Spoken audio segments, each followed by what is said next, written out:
اللہ اکبر اللہ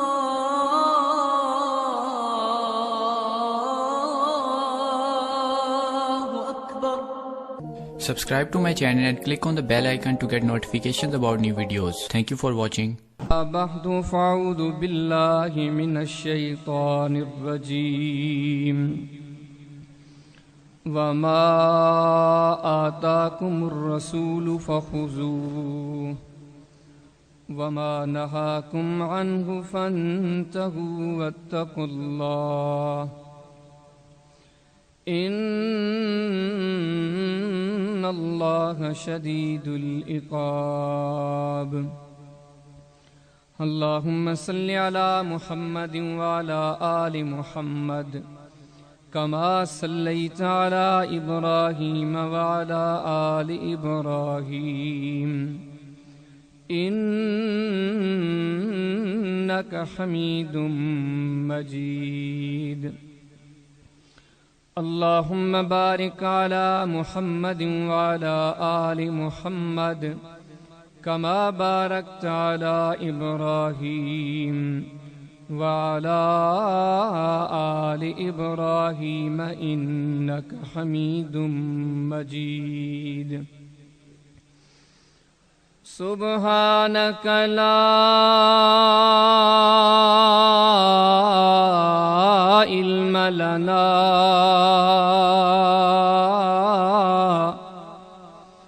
إلا ما علمتنا إنك أنت العليم الحكيم.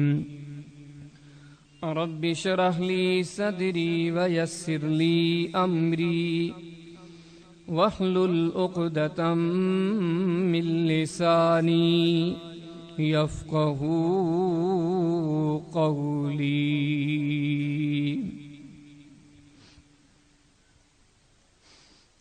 عزیز دوستو، گزشتہ جمعے پر ہم نے نبی رحمت صلی اللہ علیہ وسلم کا حج یعنی کہ حجۃ الوداع،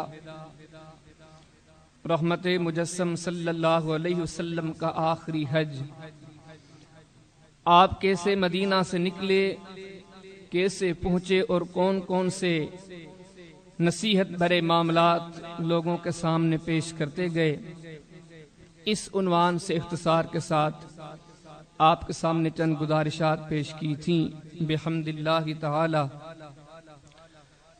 اور آج کے جمعے کے لیے اس عنوان کا ارادہ تھا، جہاں ارادہ ہے کہ اس سفر میں نبی کریم صلی اللہ علیہ وسلم نے لوگوں کو کون سی نصیحتیں کی. حجۃ الوداع یعنی کہ رخصتی والا حج، کہ جس حج کے ذریعے اللہ کے حبیب صلی اللہ علیہ وسلم گویا اپنے احباب سے، اصحاب سے رخصت ہو رہے تھے، فرما رہے تھے کہ یہ میرا آخری یہاں پہ تمہارے ساتھ ملنا گے. تو ان رخصت بھرے لمحات میں اللہ کے حبیب صلی اللہ علیہ وسلم نے اس دور کے بلکہ قیامت تک آنے والے مسلمانوں کے لیے نبی کائنات صلی اللہ علیہ وسلم نے کون کون سے ارشادات جاری فرمائے، اس عنوان کو اختصار کے ساتھ انشاءاللہ العظیم سمجھنے اور سمجھانے کی کوشش کرتے ہیں. ان چیزوں کے ساتھ ساتھ یہ چیز بھی انتہائی قابل تدبر و تفکر ہے کہ اس سفر میں ہونے والی نصیحتیں وہ تو قیمتی ہیں ہی کہ اللہ کے حبیب علیہ السلام نے اپنے امت کے لیے پیغامات کی صورت میں جاری فرمائی ہیں، لیکن اسی کے ساتھ یہ عنوان بھی انتہائی قابل محبت و قابل دید ہے. ان چیزوں پہ غور کریں کہ عرش والے رب نے اپنے نبی کا نام کتنا روشن کیا ہے کہ آپ صلی اللہ علیہ وسلم 1400 سال گزر گئے ہیں، لیکن جو مولا کریم نے قرآن میں فرمایا تھا وَرَفَعْنَا لَكَ ذِكْرَكَ، ہمارے نبی صلی اللہ علیہ وسلم ہم نے آپ کا ذکر بلند کیا گے. اب یہ ذکر اتنا بلند ہے کہ مولا کریم نے اپنے قرآن کے اندر اور کتب احادیث کے صفحات پر اپنے نبی صلی اللہ علیہ وسلم کی سیرت کو اس قدر محفوظ کر دیا ہے کہ ایک ایک چیز واضح ہے. یہ کتنی بڑی عظمت کا معاملہ ہے. اس سفر کو ہی دیکھ لیں، 1400 سال پرانا سفر ہے، لیکن آج ہم اس قدر اس ذات کے بارے میں خبر رکھتے ہیں کہ آپ کب نکلے تھے، ٹائم کیا تھا مدینہ سے نکلنے کا، کتنے لوگوں کا ساتھ اللہ کے حبیب علیہ السلام کے ساتھ تھا، کہاں کہاں رک کے آپ مکہ المکرمہ پہنچے تھے، یہاں تک کہ مکہ میں کتنے دن رہے. رب نے اپنے نبی کی اس بات کو بھی دنیا کی نظروں سے اوجھل ہونے نہیں دیا. حدیث کی کتاب سنن دارمی کے اندر کتاب الصلاۃ کے اندر امام صاحب نے ایک باب قائم کیا گیا اس بندے کے بارے میں جو سفر کی نماز کے بارے میں جاننا چاہتا ہے کہ سفر کی نماز کب اور کیسے پڑھی جائے. سیدنا انس بن مالک رضی اللہ تعالی عنہ کی حدیث لائے ہیں. خادم رسول سیدنا انس رضی اللہ تعالی عنہ فرماتے ہیں فاقام بها رسول اللہ صلی اللہ علیہ وسلم. اللہ کے حبیب علیہ السلام مکہ میں رہے تھے کتنے دنوں تک؟ فرماتے ہیں کہ 10 ایام، 10 دنوں تک. دنوں کا بھی معلوم ہے کہ آپ کتنے دن رہے. اور ان دنوں میں نماز کیسے پڑھی؟ صحابی فرماتے ہیں کہ یکسر 4 رکعتی نماز کو اللہ کے حبیب علیہ السلام قصر کر کے 2 رکعت پڑھتے تھے. یہاں تک کہ ان 10 دنوں میں نبی رحمت صلی اللہ علیہ وسلم کے سواری پہ سوار ہوئے. حدیث کی کتابوں میں یہ چیز بھی موجود ہے. اللہ پاک نے اپنے نبی کی اس ادا کو بھی دنیا کے سامنے رکھا اور گویا ان اداؤں کے تذکرے سے معلوم ہوتا ہے کہ اس نبی کی کسی ادا کو مالک نے مخفی ہونے نہیں دیا. صحیح بخاری کتاب المغازی باب حجت الوداع صحابی فرماتے ہیں کہ رسول کریم صلی اللہ علیہ وسلم نے یہ 10 دن جو مکہ میں گزارے تھے آپ کے پاس جو سواری تھی وہ اونٹنی تھی. بلکہ اس سے بھی مزید وضاحت عروہ بن زبیر فرماتے ہیں کہ سئل ابو امامہ، اللہ کے حبیب علیہ السلام کے صحابی ابو امامہ سے سوال کیا گیا ان سیر النبی صلی اللہ علیہ وسلم فی حجتہ، کہ ابو امامہ بتلائیں کہ اے سفر اونٹنی پر تو تھا ہی، ان 10 دنوں کے اندر رحمت کائنات صلی اللہ علیہ وسلم نے بطور سواری کے اونٹنی کو استعمال کیا، لیکن بتلائیں اللہ کے نبی کی سواری تیز دوڑتی تھی یا آہستہ چلتی تھی؟ صحابی فرماتے ہیں العنق، اللہ کے رسول علیہ السلام نے ان 10 دنوں میں اپنی سواری کو آہستہ چلایا گیا. وَإِذَا وَجَدَ فَجْوَةً، جب راستہ صاف نظر آتا نصا، رحمت کائنات صلی اللہ علیہ وسلم اپنی سواری کو تیز چلایا کرتے تھے. سواری کے معاملات کو بھی عرش والے نے چھپنے نہیں دیا. جب جانوروں کے اونٹوں کے ذبح کی باری آئی، حدیث کی کتاب صحیح مسلم کے اندر کتاب الحج کے اندر باب حجت النبی صلی اللہ علیہ وسلم، کتنے حاجی ہوں گے وہ حدیث میں اکثر سنتے ہیں سناتے ہیں. اسی جگہ پر صحیح مسلم کتاب الحج باب حجت النبی صلی اللہ علیہ وسلم سے جابر فرماتے ہیں جب یہ قافلہ حجاج کا مکہ میں پہنچا، میں نے جس طرف نظریں اٹھا کر دیکھا، آگے دیکھا، دائیں دیکھا، بائیں دیکھا، پیچھے دیکھا، اتنا لوگوں کا ہجوم تھا. جابر فرماتے ہیں جہاں تک میری نظر جاتی لوگ ہی لوگ نظر آتے. لیکن اتنے سارے لوگوں میں نبی کائنات صلی اللہ علیہ وسلم کتنے اونٹ ذبح کرتے ہیں صحابہ کرام نے یہ بھی دیکھا، آگے بتایا. یہاں تک کہ سلسلہ چلتا رہا، ہم تک یہ بات پہنچی کہ اللہ کے حبیب علیہ السلام جو اس اونٹ ذبح کرنے کے لیے لائے تھے 100 اونٹ تھے. لیکن مالک نے اپنے نبی کی اداؤں کو کس قدر صفحات حدیث پر ترکیب کروا کے قیامت تک اپنے نبی کے ذکر کی برتری کا بول بالا کر دیا. آپ سوچتے ہیں 100 اونٹ لیکن صحابہ فرماتے ہیں کہ 100 اونٹ کھڑے تھے، ہم یہ بھی گن رہے تھے کہ کتنے اونٹوں کو نبیوں کے سردار خود نہر کرتے ہیں، کتنے دوسروں کے حوالے کرتے ہیں۔ نہر کرنے کا طریقہ کیا ہوتا ہے؟ ایک گھٹنا باندھ کے ایک نظر، ایک رگ یہاں سے گردن سے پھولتی ہے، اس میں کوئی چیز ماری جاتی جس سے خون بہ پڑتا، اس سے اونٹ گر پڑتا۔ صحابی فرماتے میں اس میدان میں کھڑا گن رہا تھا کہ آج نبی کائنات صلی اللہ علیہ وسلم کتنے اونٹ نہر کرتے ہیں۔ فرماتے ہیں کہ ان رسول اللہ صلی اللہ علیہ وسلم نہر من ہدیہ 63 بدنا۔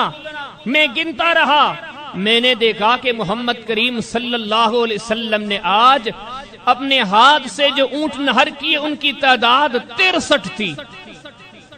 فرماتے ہم نے یہ بھی دیکھا کہ 37 اونٹ باقی رہ گئے، لیکن ثم آتا علی، رحمت کائنات صلی اللہ علیہ وسلم نے یہ جو باقی اونٹ رہتے تھے وہ سینا علی کے حوالے فرمایا علی یہ آپ کا ذمہ ہے کہ ان کو آپ نہر کریں، ان معاملات پہ غور کرتے جائیں۔ جہاں حج کے معاملات معلوم ہوتے ہیں وہاں سید بطحہ صلی اللہ علیہ وسلم کی عظمت و توقیر ثابت ہوتی ہے۔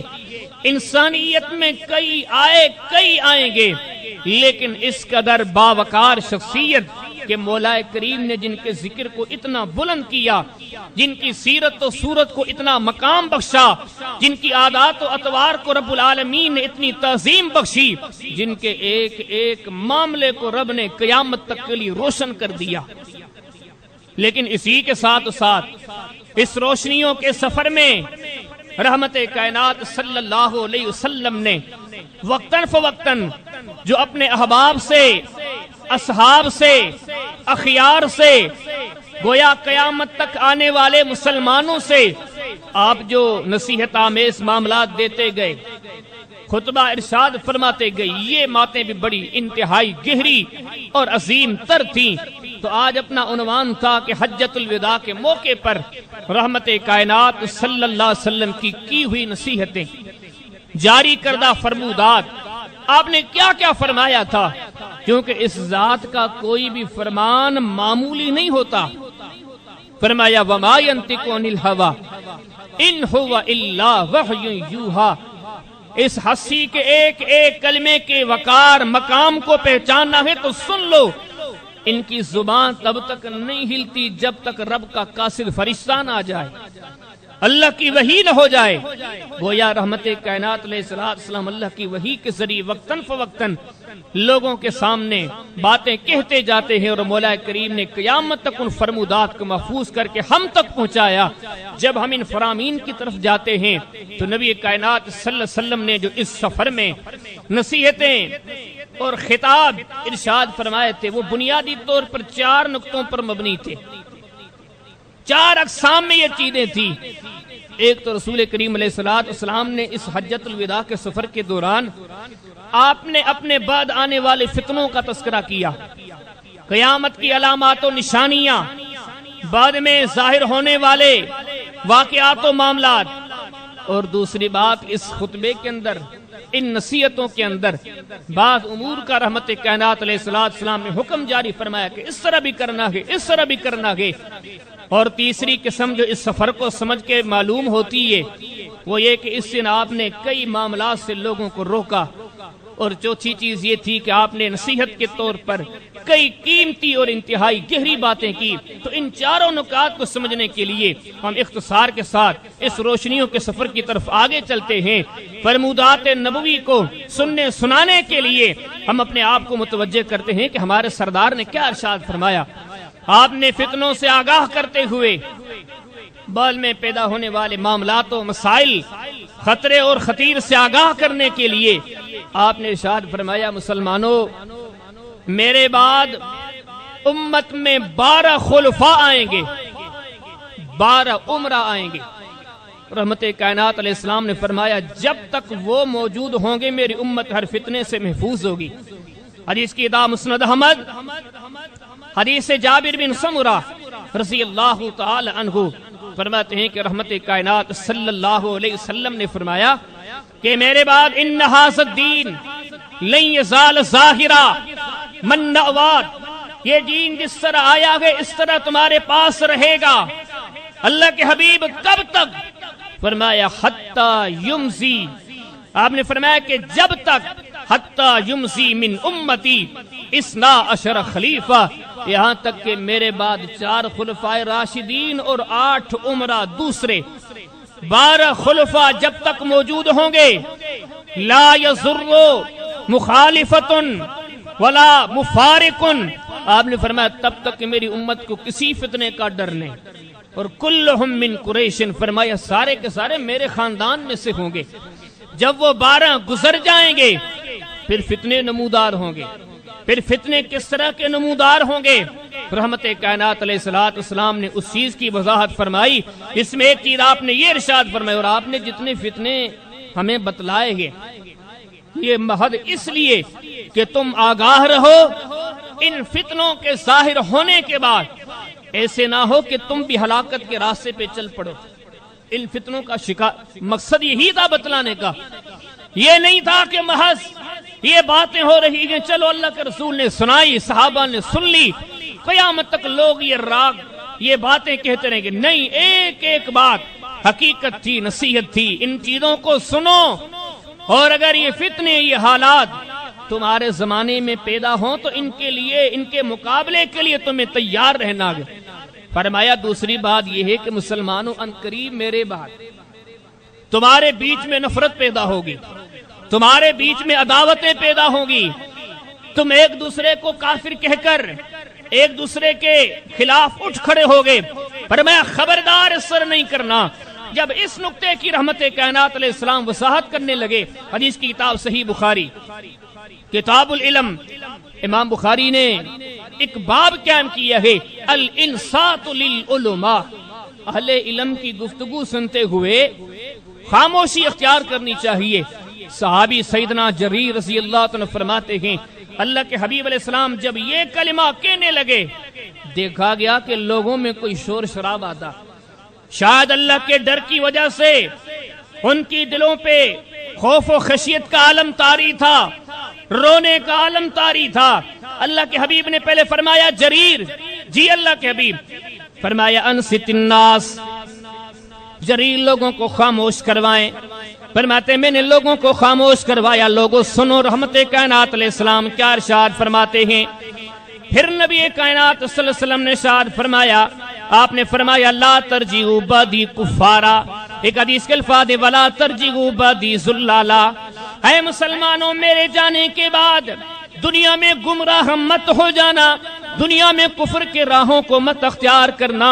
یہاں تک کہ آگے رحمت کائنات علیہ السلام نے مزید وضاحت ارشاد فرمائی، آپ نے فرمایا وہ وقت بھی آئے گا، وہ زمانہ بھی آئے گا، وہ دن بھی تم لوگ دیکھو گے، یضرب بعضکم رکاب بعض، کلمہ پڑھنے والا ایک اٹھے گا دوسرے کی گردن اڑانے کے لیے، کلمے پڑھنے والا ایک اٹھے گا دوسرے کو مارنے کے لیے۔ اللہ کے حبیب علیہ السلام نے 1400 سال پہلے فرمایا خبردار آپ لوگوں کو ایسے نہیں کرنا۔ ان 12 خلفاء کے جانے کے بعد فتنوں کا ظہور ہوگا، لیکن یاد رہے ان فتنوں کے بیچ میں کبھی ایک دوسرے کی تکفیر نہیں کرنا، ایک دوسرے کو کافر سمجھ کر ایک دوسرے کے لیے عداوتوں نفرتوں کے پہاڑ کھڑے مت کرنا، بلکہ اللہ کے حبیب علیہ السلام نے اس وقت ایک اور نصیحت آمیز کلمہ کہا۔ یہ ساری چیزیں ہمیں بتانے کے لیے خبردار ایسے نہ ہو کہ وقت گزرتے تم بھی ان فتنوں میں پڑ جاؤ، یہ ساری برائیاں تمہارے اوپر بھی سوار ہو جائیں۔ حدیث کی کتاب سنن ترمذی ابواب الفتن، امام صاحب باب قیام کرتے ہیں باب ما جاء فی تحریم الدماء، ایک دوسرے کے خون بہانے کی حرمت کا بیان، کہ مسلمان کبھی مسلمان کا خون نہیں بہاتا۔ یہ باب قیام کر کے امام صاحب حدیث لاتے ہیں۔ اس دن رحمت کائنات علیہ السلام نے ایک اور ارشاد جاری فرمایا، فرمایا مسلمانوں شیطان میرے آنے کے بعد ایک چیز سے مایوس ہو چکا ہے۔ شیطان کتنی طاقت و قوت کا مظاہرہ کرتا تھا، کہا جہانوں کے پالنے والے مجھے مہلت دو، میں لوگوں کو گمراہ کروں گا، لأضلنکم، لوگوں کو گمراہ کروں گا۔ دائیں سے حملہ کروں گا، بائیں سے، آگے سے، پیچھے سے، اوپر سے، نیچے سے۔ لیکن نبیوں کے سردار نے فرمایا ایک بات شیطان بھی سمجھ گیا کہ کون سی؟ فرمایا قد ایسا ان یعبد فی بلادکم ھذا ابدا۔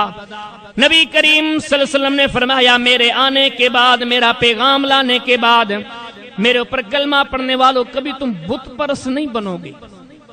ان علاقوں میں، ان خطوں میں کبھی بتوں کی پوجا نہیں آئے گی۔ مسلمان چاہے کتنا ہی گر جائے، چاہے کتنا ہی گنہگار ہو جائے، لیکن مسلمان کبھی بتوں کی پوجا نہیں کرے گا۔ فرمایا یہ بات ہے۔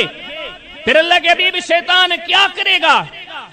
فرمایا کہ ان قریب ستکون لہ طاعۃ ما تحتقرون من اعمالکم وسیرضی بہ۔ اللہ کے حبیب علیہ السلام فرماتے ہیں شیطان تمہیں بتوں کی پوجا میں نہیں لگا سکتا، لیکن ایک بات ہے تمہاری نظروں میں گناہوں کے معاملات کو چھوٹا کر دے گا۔ تم گناہوں کو چھوٹا سمجھنے لگو گے، چھوٹی چھوٹی کوتاہیاں پھر بڑی بڑی کوتاہیاں، تم اس قدر گناہوں کے راستے پہ چلنا شروع کرو گے فَسَيَرْضَى بِهِ کہ شیطان خوش ہو جائے گا۔ وہ کہے گا میں نے ان کو بتوں کی پوجا میں تو نہیں لگایا، نہیں لگا سکا، لیکن ایک بات ہے میں نے ان کو گناہوں کے راستے پہ لگا دیا کہ یقین جانے میں اور آپ اگر اپنے رب کو سمیع و بصیر جان کر سوچیں کیا یہ نبیوں کے سردار کا فرمان سچ ثابت نہیں ہوا؟ ہو چکا ہے۔ ہم میں سے ہر فرد ٹھیک ہے بتوں کی پوجا کو تو ہم معیوب جانتے ہیں، لیکن جب ہم اپنی اداؤں پہ نظر کرتے ہیں ہم تو ہر مسئلے میں شیطان کو خوش کرنے میں لگے ہوئے ہیں۔ ہماری تمام تر عادات، اعمال، انداز یہ سارے کس اللہ کے حبیب علیہ السلام نے 1400 سال پہلے ان چیزوں سے آگاہ کیا۔ فرمایا کہ میرے بعد 12 خلفاء کے آ جانے کے بعد فتنے ہوں گے۔ سب سے بڑا فتنہ یہ ہوگا کہ تم آپس کی محبتیں ختم کر بیٹھو گے، تمہارے بیچ نفرتیں، عداوتیں، تم ایک دوسرے کے خون کے پیاسے بن بیٹھو گے۔ اور آگے فرمایا کہ وقت آئے گا ایک عمل ہے جو شیطان تم سے نہیں کروا سکتا، بتوں کی پوجا، لیکن اس سے ہٹ کے باقی سارے کام شیطان تم سے کروائے گا۔ سوچو نبیوں کے سردار نے یہ کیوں کہا تھا؟ یہ صرف آگاہ کرنے کے لیے سے دن آئیں گے لیکن تمہیں شیطان کا مقابلہ کرنا ہے۔ اس کے بعد اللہ کے حبیب علیہ السلام نے کئی احکامات جاری فرمائے۔ رحمت کائنات علیہ السلام نے اس بڑے دن حجۃ الوداع کے دن مسلمانوں کو صدقے کی تلقین کی۔ حدیث کی کتاب مسند ابن ابی شیبہ امام صاحب باب قیام کرتے ہیں ما روی عن النبی صلی اللہ علیہ وسلم، اس میں حدیث لا کہ اللہ کے رسول علیہ السلام نے صدقے کی فضیلت بیان فرمائی۔ آپ نے فرمایا صدقہ دیا کرو جس قدر ممکن ہو۔ بعد حدیث میں تو آپ نے فرمایا اتقوا النار ولو بشق تمرہ، اگر اور کوئی چیز نہیں کھجور کا ایک دانہ پڑا ہے چلو وہی رب کے نام دے دو۔ اگر اتنی غربت ہے کہ وہ بھی نہیں فَإِن لَمْ تَجِدْ فَبِكَلِمَةٍ طَيِّبَةٍ، اچھی بات کہہ دو۔ خرچ نہیں کر سکتے اچھے کلمات کہتے رہو، اور یہ اچھے کلمات بھی صدقے میں شمار ہوتے ہیں۔ لیکن اسی کے ساتھ آپ نے ایک اور چیز ارشاد فرمائی، وہ بھی انتہائی قابل غور۔ آپ نے فرمایا سنو مسلمانوں، وَلَا حَظَّ لِغَنِيٍّ وَلِقَوِيٍّ مُقْتَصِبٍ، فرمایا کہ صدقہ کبھی کسی امیر کو، صحت مند کو، کمانے والے، کمانے کے کامل بندے کو کبھی صدقہ نہیں دینا۔ یہ ہمیں تلقین کی گئی ہے کہ مثال کے طور پر آپ دفتروں میں، دکانوں میں، آفیسوں میں بیٹھے ہوتے، آپ کے پاس کوئی بندہ آ گیا کہ مجھے صدقہ دے دو، خیرات دے دو، زکات دے دو، خبردار کوئی کتنا ہی آپ کے سامنے آ جائے لیکن اس کی تذلیل نہیں کرنی، تحقیر نہیں کرنی، لیکن ایک چیز یاد رکھے، کبھی کسی اس بندے کو جس کو آپ سمجھتے ہیں کہ یہ کمانے کے قابل ہے، یہ کما سکتا ہے، گھر چلا سکتا ہے، لیکن یہ کمانے کو چھوڑ کر، محنت کو چھوڑ کر بھیک مانگنے کے لیے نکلا ہے، اللہ کے حبیب نے فرمایا خبردار اس بندے کو صدقہ نہیں دینا۔ ہم کبھی کہتے ہیں کہ معاشرے میں فقیروں کی کثرت ہو گئی ہے، کماتے نہیں، بھیک مانگتے ہیں، لیکن اس سلسلے میں بھی ہم اللہ کے حبیب علیہ السلام کے دیے ہوئے نسخے کو استعمال کریں۔ ہر ہٹے کٹے فقیر کو دینے سے بعد آ جائیں، یہ بھیک مانگنا چھوڑ دیں۔ اللہ کے رسول علیہ السلام نے فرمایا تھا صدقہ کرو، لیکن اس معاملے میں یہ یاد رہے صدقہ کرنا یتیموں کو دے دو، بیواہوں کو دے دو، کمزور اور ناتواں ہو ان کو دے دو، لیکن جس کو آپ سمجھتے ہیں یہ مالدار ہے یا جس کے بارے میں آپ یہ سمجھتے ہیں کہ یہ کمانے کے قابل ہے، اس کے جسم میں ولال قوی، جس میں کمانے کی طاقت ہے، کبھی اس کو بھی صدقہ نہیں دینا۔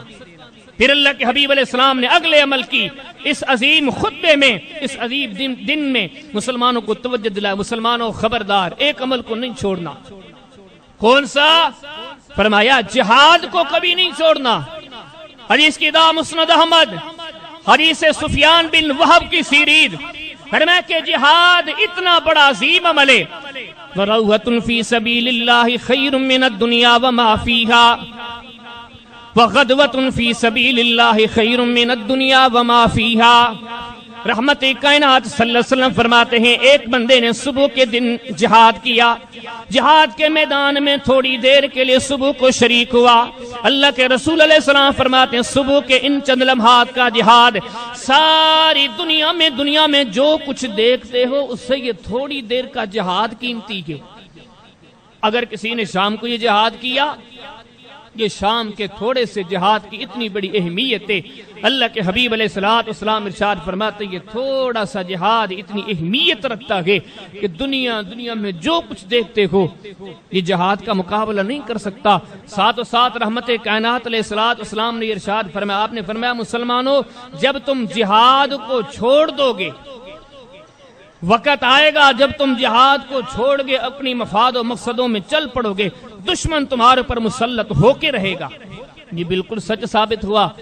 جب صحابہ کے زمانے میں جہاد تھا، اللہ کی راہ میں مال تو قربان کیے، مکہ جیسے امین شہر کو تو چھوڑا، ہر چیز کی قربانی دی، لیکن عرش والے سے وفا کا اتنا جذبہ تھا، اپنی جانوں کو نذرانے کے طور پر قربان کرنے کے لیے ہما وقت تیار رہتے تھے۔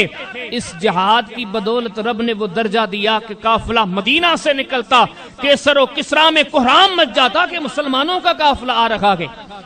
فرمایا صدقے کے ساتھ اس جہاد کے عمل کو نہیں بھولنا۔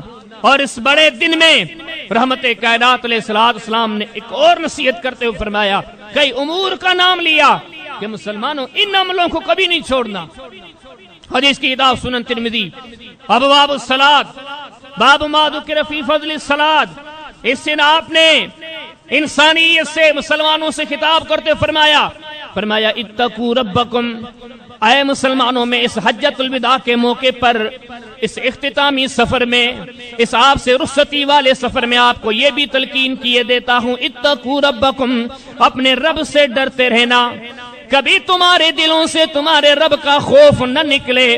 پھر آگے رحمت کائنات علیہ السلام نے ارشاد فرمایا، آپ نے فرمایا مسلمانوں وصلوا ربکم، ان اختتامی ایام میں، ان حجۃ الوداع کے ایام میں آپ سے رخصت ہوتے ہوئے میں آپ کو جو تلقینیں کرتا ہوں ان میں سے ایک تلقین یہ بھی ہے مسلمانوں، وصلوا ربکم وصلوا خمسکم، 5 وقتوں کی نماز تم سے کبھی چھوٹ نہ پائے، وصوموا شہرکم، کتنی بھی گرمیوں میں رمضان کا مہینہ آ جائے لیکن آپ سے کبھی رمضان کا روزہ نہ چھوٹے، وَأَدُّوا زَكَاةَ أَمْوَالِكُمْ، جتنا رب نے آپ کو مال دیا ہے کبھی اس مال کو خرچ کرو لیکن اس میں سے زکوٰۃ ضرور دیتے رہو۔ آپ نے فرمایا وَأَطِيعُوا ذَا أَمْرِكُمْ، تمہارے بیچ میں جو عمرا ہوں، خلفاء ہوں، حکمران ہوں، ان کی باتوں کو مان لیا کرو۔ آپ نے فرمایا جب تم ان باتوں پہ چل پڑو گے وَتَدْخُلُوا الْجَنَّةَ بِرَحْمَةِ رَبِّكُمْ، میں رب کی وحی سے اعلان کرتا ہوں تم جنت میں داخل ہو جاؤ گے۔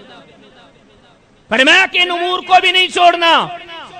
اسی کے ساتھ رحمت کائنات علیہ السلام نے فرمایا کہ خبردار تمہارے بیچ میں کوئی حکمران بن کر آئے، کوئی امیر، کوئی سرپرست بن کر آئے، تم لوگوں کو اس کی اطاعت کرنی پڑے گی۔ حدیث کی کتاب صحیح مسلم کتاب الامارہ، امام مسلم نے ایک باب قائم کیا کہ باب وجوب اطاعت الامراء، امیروں اور امراء کی بات کو اختیار کرنا، ان کی اطاعت کرنے کا بیان۔ رحمت کائنات علیہ السلام نے ارشاد فرمایا کہ لو استعمل علیکم عبد، تمہاری سربراہی کے لیے، تمہاری امامت و پیشوائی کے لیے اگر ایسے بندے کا انتخاب کیا جائے جو بازار کے ایک سادہ سا بندہ ہو، ایک فقیر سا بندہ ہو، لیکن یقودو بکتاب ربکم، لیکن تمہارے سامنے حق کی بات کرتا ہے، اللہ کے کتاب کو لے کے چلتا ہے۔ اللہ کے حبیب نے فرمایا واسمعوا واطیعوا، میں تمہیں نصیحت کرتا ہوں کہ اس کی بات کو ماننا ہے، اس کی اطاعت کرنی ہے۔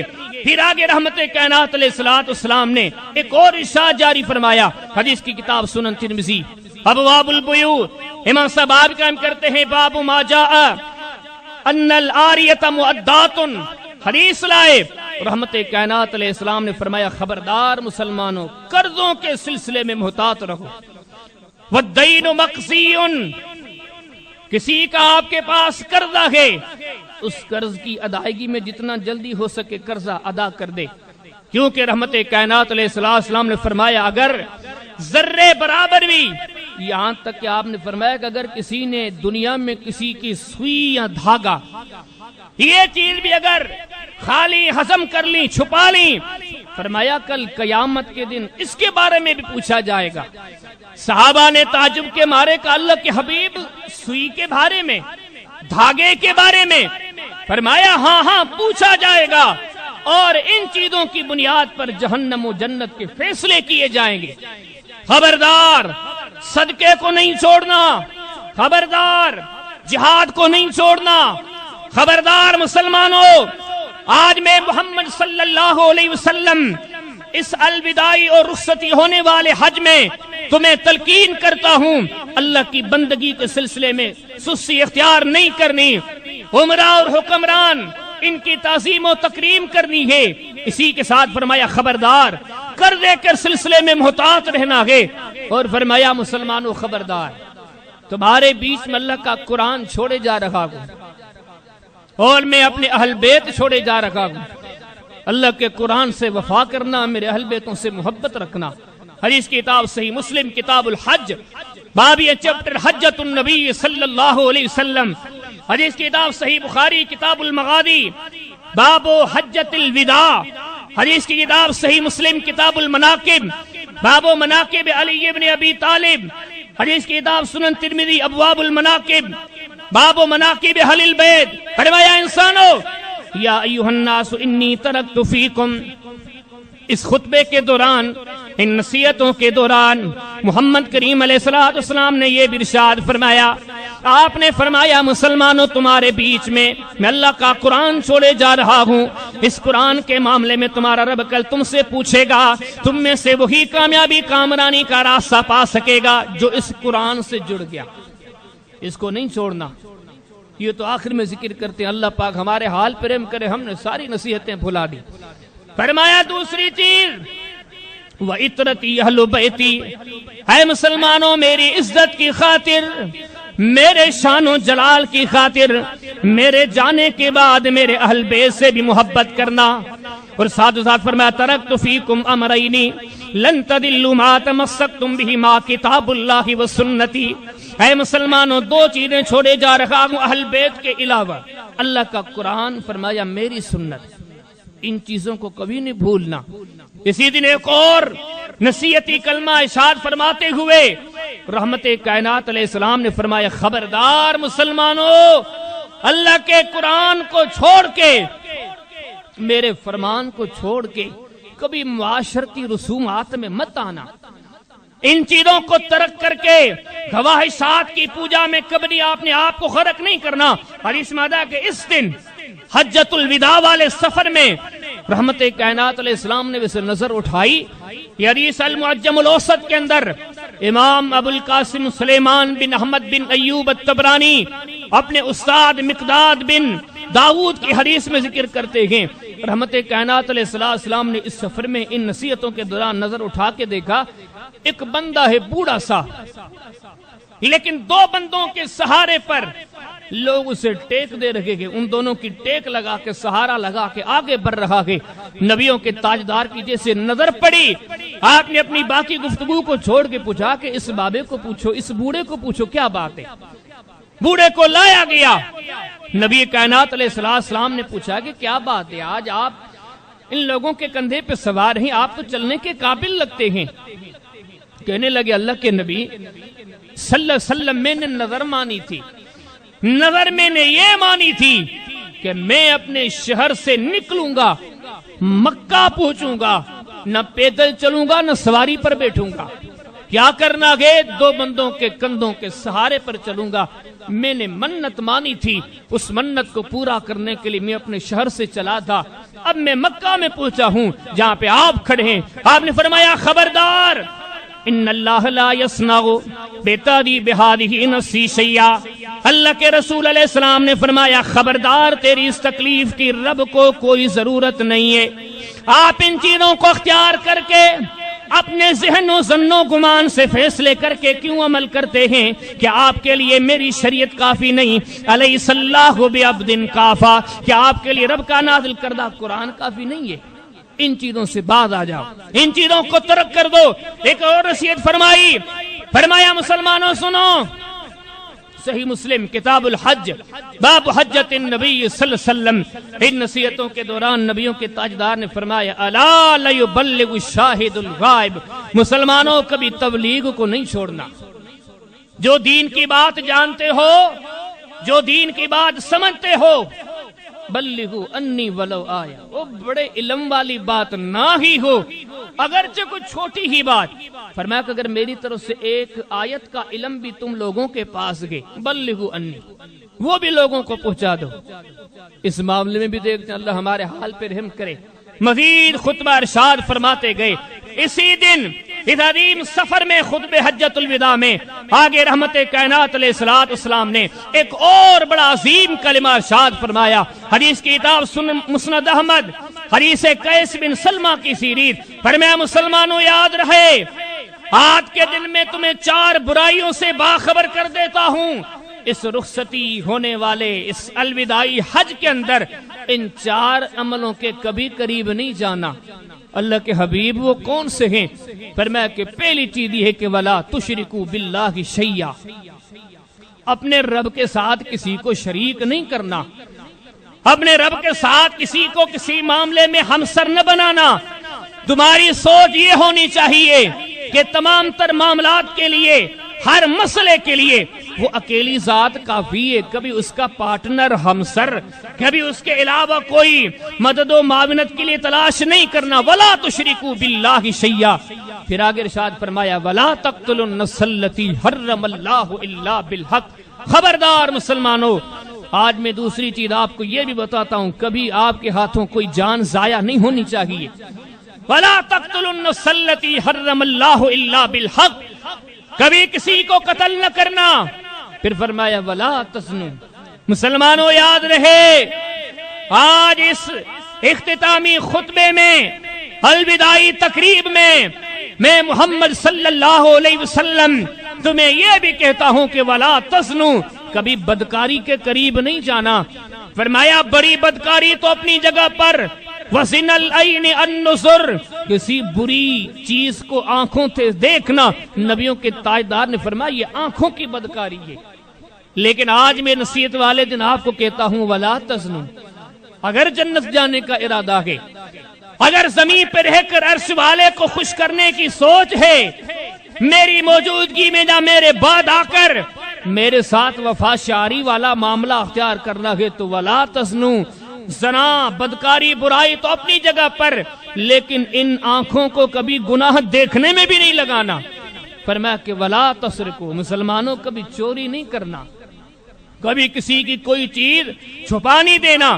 جب اس معاملے کی بات آئی، نبیوں کے تاجدار علیہ السلام کی انداز بیان میں اور شدت آ گئی، اور شدت آ گئی، اور رقت آ گئی۔ حدیث کی کتاب صحیح مسلم کتاب الحج باب حجت النبی صلی اللہ علیہ وسلم، نبیوں کے تاجدار نے اپنی گفتگو میں صحابہ سے سوال کرنے شروع کیے۔ پوچھا میرے صحابہ بتاؤ کون سا مہینہ چل رہا ہے، کون سی تاریخ ہے، تم کہاں پر کھڑے ہو؟ صحابہ نے ساری باتیں بتلائی۔ آپ نے فرمایا سنو، ان اموالکم و دماءکم ارزکم حرام علیکم کا حرمت یومکم ھذا وفی شہرکم ھذا وفی بلدکم ھذا۔ اللہ کے حبیب علیہ السلام فرماتے مسلمانوں، جس طرح حرمت والے مہینے ذی الحجہ میں وادی مکہ میں کھڑے ہو، حرمت والے مقام پر کھڑے ہو، جس طرح کعبہ کے قریب کھڑے ہو، آپ نے فرمایا جس طرح یہ ساری چیزیں عزت عظمت حرمت والی ہے، خبردار کسی مسلمان کا خون بہانا، کسی مسلمان کا مال غصب کرنا، کسی مسلمان کی عزت پر ڈاکہ ڈالنا تمہارے اوپر اس طرح حرام ہے جس طرح کعبہ کی حرمت تمہارے اوپر حرام ہے۔ گویا اس فرمان کے ذریعے آگے اور وضاحت فرمایا کہ مسلمانوں سنو، حدیث کی کتاب سنن دارمی کتاب الحج باب ما یفعل بالمحرم، اللہ کے حبیب نے فرمایا المسلم اخو المسلم، مسلمان کا بھائی ہوتا ہے، لا یحل لہ نفسہ، اس کے لیے اس کی جان اس کا مال قطعاً طور پر حرام ہے، لیکن کعبہ کی طرح کوئی انسان کعبے کی دیوار کو ڈھانے کی گرانے کی کوشش کرے، نبیوں کے تاجدار کے اس فرمان پہ غور کریں، کوئی کسی مسلمان کی تذلیل کرے، نبیوں کے تاجدار نے فرمایا یہ عمل برابر ہے۔ کوئی بیت اللہ میں رہ کر بیت اللہ کی تذلیل و تحقیر کرے، نبیوں کے سردار نے فرمایا کوئی مسلمان کی تذلیل و تحقیر کرے، یہ دونوں معاملے برابر ہیں۔ کوئی اس حرم میں رہ کر حرم کو گرانے کی کوشش کرے، کوئی کسی مسلمان کو قتل کرنے کی کوشش کرے، کائنات کے تاجدار نے فرمایا دونوں چیزیں برابر ہیں۔ آج یہ چیزیں کہاں رہی گئیں؟ پچھلے دنوں میں آپ نے دیکھا تھا انتہائی برا معاملہ سامنے آیا، وہ کوئی بندہ بوتل لے کے گا، پتہ نہیں پیٹرول دا کیا تھا، اس نے بیت اللہ کی دیوار پر پھینکا، بیت اللہ کے غلاف پر پھینکا، ناظرین نے دیکھا، انہوں نے سمجھا کہ یہ پیٹرول لا کر بیت اللہ کی دیوار پر پھینک کر غلاف پر پھینک کر بیت اللہ کو جلانا چاہتا ہے، اس کو پکڑا گیا، اس کو جیل حوالے کیا گیا۔ پورے عالم میں اسلام میں اس مسئلے پر خلبلی مچ گئی کہ کیسا دور آ گیا ہے، انتہائی بری بات ہے، لیکن نبیوں کے تاجدار نے یہ جو درجہ کعبہ کا ذکر کیا، فرمایا اسی طرح مسلمان کی عزت بھی اسی طرح ہے، مسلمان کا مال بھی اسی طرح تمہارے لیے حرام ہے جس طرح بیت اللہ کی تعریف۔ لیکن یہ ساری چیزیں بھول گئی۔ اللہ کے حبیب علیہ السلام نے اسی دن ایک اور کلمہ ارشاد فرمایا مسلمانوں خبردار، صحیح مسلم کتاب الحج باب حجت النبی صلی اللہ علیہ وسلم، فرمایا کہ مسلمانوں سن رکھو تمہارے لیے سود بھی حرام ہے۔ یہاں تک کہ رحمت کائنات علیہ السلام نے ارشاد فرمایا، آپ نے فرمایا کہ ماضی میں جو ہو چکا سو ہو چکا، وَإِنَّهُ مَوْضُوعٌ كُلُّهُ تَحْتَ قَدَمَيَّ، وہ سارے کا سارا معاملہ ماضی میں جو ہوا سو ہوا اس کو میں ختم کرتا ہوں، لیکن آج کے بعد سود اتنا بدترین عمل ہے، الربا 73 بابا ایسرها من ان ينكح الرجل امہ، کائنات کے تاجدار صلی اللہ علیہ وسلم نے فرمایا سود لینا ایسے ہے، سود کے فرمایا 73 طبقے ہیں، 73 طبقے، لیکن ان میں جو سب سے چھوٹا ہے، نبیوں کے تاجدار نے فرمایا اس کی سزا اتنی ہے جتنی سگی ماں سے نکاح کرنے کے برابر ہے۔ یہ حجت الوداع کے کلمات ہیں۔ یہ اس لمحے پر اس سفر میں رحمت کائنات علیہ السلام مسلمانوں کو بتاتے ہیں کہ خبردار مسلمانوں سنو کہ سود اتنا مذموم عمل ہے۔ پھر آگے نبی کریم علیہ السلام نے کچھ اور کلمات کہے، فرمایا مرد تو مرد، عورتیں بھی خبردار رہیں، کیونکہ اس سفر میں صرف مرد نہیں تھے، اس سفر میں خواتین بھی تھی، ان کو بھی نبی رحمت صلی اللہ علیہ وسلم نے اتنا باخبر کیا۔ حدیث کی کتاب سنن ترمذی ابواب البیوع، امام صاحب باب بیان کرتے ہیں عورتوں کے خرچ کرنے کے معاملات و مسائل۔ نبی کریم علیہ السلام نے اس سفر میں ارشاد فرمایا کہ ہر انسان کے لیے، ہر مسلمان کے لیے کسی کی چیز بغیر اجازت کے اس کی استعمال کرنا لینا یہ ساری چیزیں حرام ہیں، یہاں تک کہ نبیوں کے سردار نے فرمایا کہ لا تنفقو امرات شیئا من بیت زوجہا، یہاں تک کہ ایک خاتون کو اجازت نہیں ہے کہ خاوند کی مرضی کے بغیر کوئی چیز خرچ کر دے۔ اور اس میں آتا ہے کہ مجلس کے بعد ایک صحابیہ نے پوچھ لیا اللہ کے نبی ولد طعام یا رسول اللہ صلی اللہ علیہ وسلم، کیا نبیوں کے سردار یہ کھانے پینے کے معاملات میں بھی پوچھا جائے گا؟ خاوند دے گھر کا سربراہ ہے، ہم گھر کی چیزیں کھانے پینے کے سلسلے میں ان کی اجازت کے بغیر کوئی پوچھ گچھ کے بغیر کوئی چیز کھپا دے خرچ کر دیں، کیا یہ بھی ممنوع ہے؟ فرمایا خبردار یہ بھی منع ہے۔ آج اس حجت الوداع کی تقریب میں اس عالم اسلام سے گفتگو کرتے ہوئے نبیوں کے سردار علیہ السلام نے باہمی حقوق باہمی ایک دوسرے کے مال کی حرمت کا اتنا تذکرہ کیا، فرمایا تم تو اوروں غیروں سب کے کھا جاتے ہو، لیکن بیوی کو اختیار نہیں کہ اپنے خاوند کے بغیر کوئی چیز دکان سے لے لے۔ اس معاملے میں بھی کل قیامت کے دن اس سے پوچھا جائے گا۔ مزید اس خطبے میں آگے نبیوں کے سردار علیہ السلام نے ایک اور بڑی عظیم بات کہی۔ حدیث کی کتاب سنن ترمذی ابواب الوصایا، امام صاحب باب قائم کرتے ہیں، چیپٹر قائم کرتے ہیں کہ باب ما جاء فی قولہ صلی اللہ علیہ وسلم لا وصیت لوارث۔ نبی کائنات علیہ السلام کا فرمان امام صاحب لاتے ہیں۔ اس دن آپ نے ایک اور ارشاد جاری فرمایا، آپ نے فرمایا کہ ان اللہ تعالی قد آتا لکل ذی حق حقا۔ نبی کریم علیہ السلام نے فرمایا اللہ نے میراث کے فیصلے کے ذریعے ہر انسان کا حق مقرر کر دیا ہے۔ دنیا میں ولا وصیت لوارث، کسی کے لیے حق نہیں پہنچتا مرنے سے پہلے اپنے اولاد کے بارے میں وصیت کر لے کہ فلاں میرے بیٹے کو، فلاں میری بیٹی کو زیادہ دینا۔ فرمایا خبردار، اس چیز کی بھی تمہیں اجازت نہیں۔ اگر کسی نے کر دیا وہی حسابہم الی اللہ، کل قیامت کے دن تم سے پوچھا جائے گا۔ اللہ پاک امان میں رکھے، ان ساری نصیحتوں پہ غور کریں۔ آخر میں ایک اور بڑا، سب سے بڑا جاندار اور قیمتی نقطہ نبیوں کے سردار علیہ السلام نے اس خطبے میں، خطبہ حجۃ الوداع میں ارشاد فرمایا۔ حدیث کی کتاب صحیح مسلم کتاب الحج باب حجۃ النبی صلی اللہ علیہ وسلم، آپ نے فرمایا سنو ستلقون ربکم، اے مسلمانوں میری یہ ساری نصیحتیں تمہیں یاد رہیں، لیکن نصیحتوں کو بھلا کے کبھی اپنے آپ کو کامیاب و کامران محسوس نہیں کرنا۔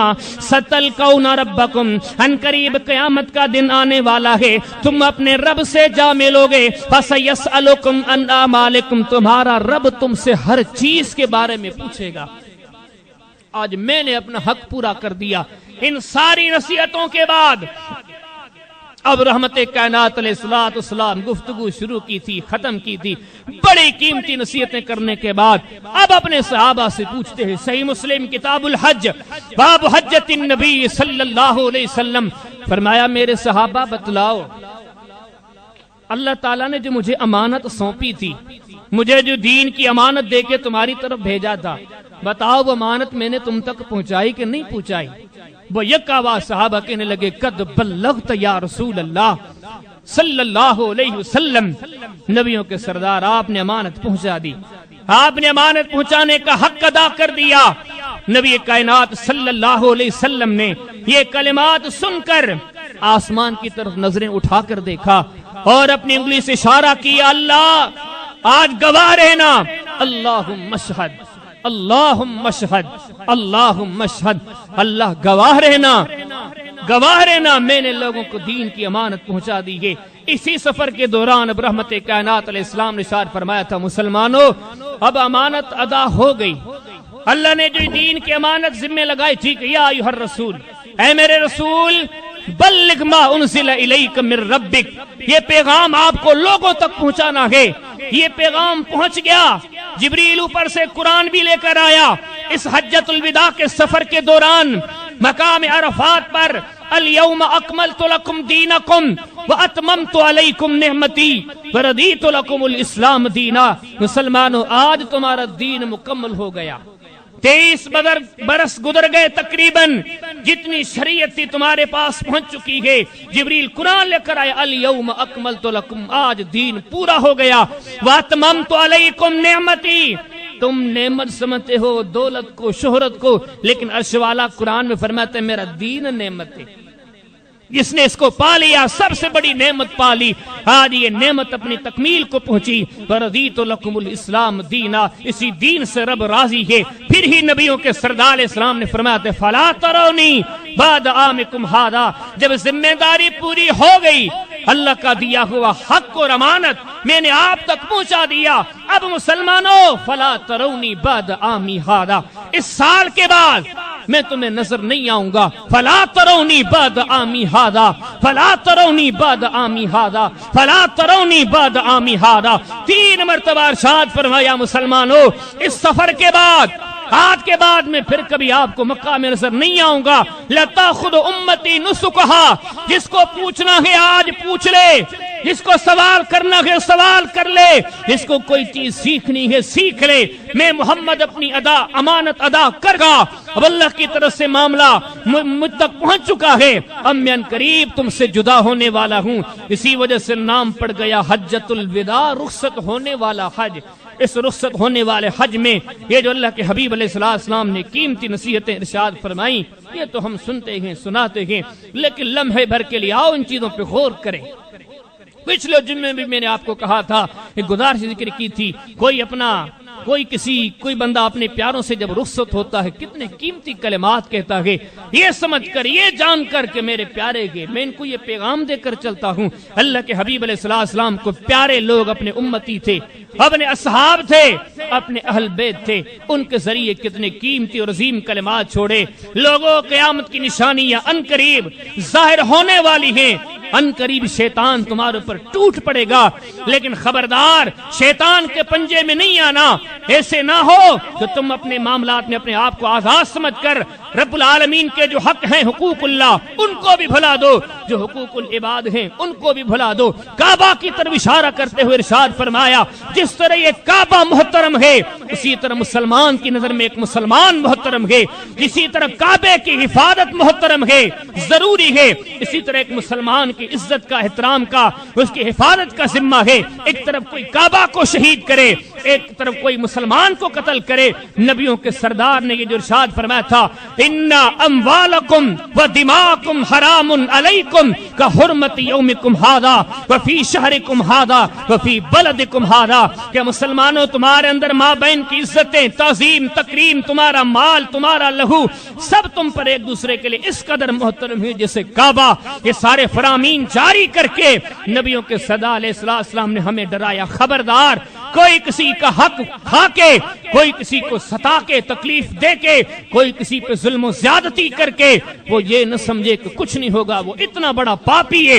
ایک طرف کعبے کو جانے کا مسئلہ ہو، ایک طرف کسی مسلمان کو قتل کرنے کا، مسلمان کو ستانے کا، ذلیل کرنے کا مسئلہ ہو، رب کی عدالت میں دونوں برابر ہیں۔ یہ کلمات کہہ کر نبیوں کے سردار نے ہمیں باخبر کیا، خبردار کسی کی کوئی چیز اپنے آپ کو چالاک ہوشیار سمجھ کر غصب نہ کرنا۔ آج کر لوگے، کل قیامت کے دن دنیا ہی سے بغیر مال و ملکت کے، بغیر سلے ہوئے 3 کفن کے ٹکڑے پہن کر جاتے ہو، کل قیامت میں اٹھو گے، کیا ہوگا تمہارے پاس؟ کچھ بھی نہیں ہوگا۔ رب العالمین تم سے لے کر رہے گا، بتاؤ وہاں کیا دو گے؟